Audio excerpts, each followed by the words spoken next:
Quand je vous dis que les dirigeants européens sont de véritables paillassons, c'est une réalité. Trump est à la Maison-Blanche depuis fin janvier, on va dire fin janvier. Il lui a même pas fallu 3 mois pour faire flancher les petits soldats de la Banque Centrale Européenne. Tu sais, ces gens-là qui tiennent toujours une ligne dure, la fameuse hausse des taux pour lutter contre l'inflation, à base de discours vides, de mots techniques que personne ne comprend, à part eux, et je suis même pas sûr, de regards hautains sur les pauvres gens qui galèrent à survivre, à payer leurs prêts immobiliers et à atteindre la fin du mois, tu comprends?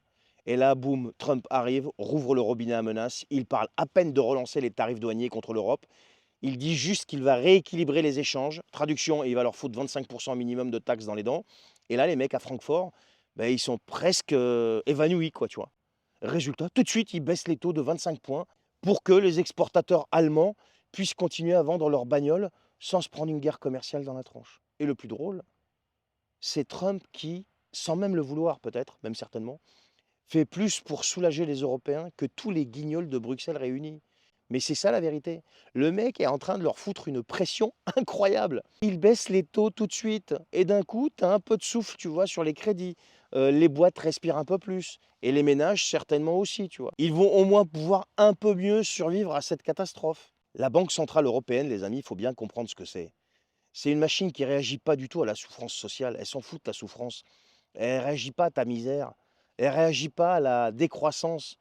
Mais elle réagit surtout à ce qui peut sortir, tu vois, sur X de la part du président américain, par exemple, tu vois. C'est ce qu'ils appellent leur indépendance. Ils ont besoin d'un cow-boy à la Maison-Blanche pour comprendre que les taux à 4%, par exemple, ça flingue tout le monde. Et tu vas voir qu'à partir de maintenant, tu vas avoir tous les experts de plateau, tu sais, les Emmanuel Le Chypre et tous les Tartuffes qui vont venir te parler de stratégie de normalisation pour pas perdre la face, d'un ajustement progressif. Mais c'est ça, ouais, vous êtes en train de flipper. Et là, c'est pas Moscou ou Pékin qui les font flipper, c'est Washington. Ce qui vous fait flipper, c'est le retour de l'Amérique brutale, efficace, zéro bullshit. Alors oui, c'est peut-être grotesque, c'est peut-être ignoble ce qui est en train de se passer, mais c'est aussi surtout révélateur. Le mec qu'ils ont passé 5 ans à insulter, caricaturer, le traiter de clown, le diaboliser, c'est lui qui déclenche une décision qui aurait dû être prise depuis un an pour éviter que les classes moyennes se fassent pulvériser. Tu vis dans une Europe qui prétend te protéger, mais qui réagit uniquement quand un président américain hausse le ton. Ça, c'est l'indépendance, ça. Et après ça, il y en a encore qui vont t'expliquer que Trump est le problème. Le problème, non, le problème, c'est pas Trump. Le problème, c'est qu'il faut qu'un président américain prenne une décision pour qu'il se réveille un petit peu ici, tu vois. Le problème, c'est aussi qu'il faut qu'un président américain prenne une décision pour soulager le peuple européen.